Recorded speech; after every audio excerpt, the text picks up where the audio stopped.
امام بخاری کا نام سنا ہے نا؟ اللہ اکبر، رسول اللہ کی 6 لاکھ حدیثیں زبانی یاد تھی، اللہ اکبر۔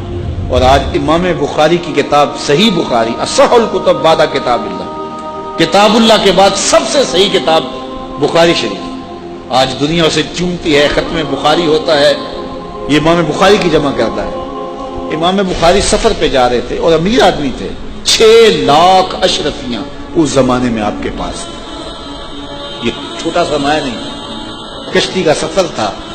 کسی شخص نے دیکھا کہ ان کے پاس 6 لاکھ اشرفیاں ہیں، اس نے سوچا عالمانہ وضع قطع ہے، پگڑی ہے، جبہ ہے، تو یہ اتنی اشرفیاں تو کسی تاجر کے پاس ہونی چاہیے، تو یہ ایک عالم کے پاس اتنی اشرفیاں ہیں۔ تو اس نے کہا کہ چلو ایک طریقہ ہاتھ آ گیا، میں ذرا کوئی ہیلا کرتا ہوں اور یہ پیسے میں خود حاصل کر لوں۔ تو اس نے شور مچا دیا کہ میری 6 لاکھ اشرفیاں چوری ہو گئی، کہ جب سب تلاشی لی جائے گی تو ان سے نکلیں گی تو لوگ کہیں گے کہ تو ایک مولوی شخص ہے اور تیرے پاس اتنے پیسے کہاں سے آئے، تو اشرفیاں مجھے مل جائیں گی۔ تو جب تلاشی شروع ہوئی تو امام بخاری کی تلاشی لی گئی تو ایک اشرفی بھی نہیں نکلی، کچھ بھی نہیں نکلا، سارا سامان ٹٹولا گیا، کچھ نہیں نکلا۔ خیر چلو، لوگوں نے اس کو کہا تو جھوٹا ہے، تو نے خام خواہ جو ہے وہ ایک مکر کیا ہے۔ وہ بھی بڑا پریشان تھا کہ اشرفیاں میں نے ان کے پاس دیکھی، گئی کدھر؟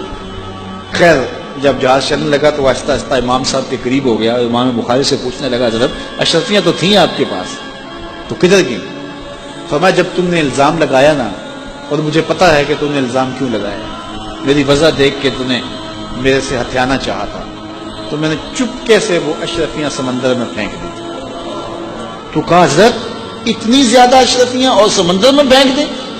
کہا ہاں۔ کہا کیوں پھینکی؟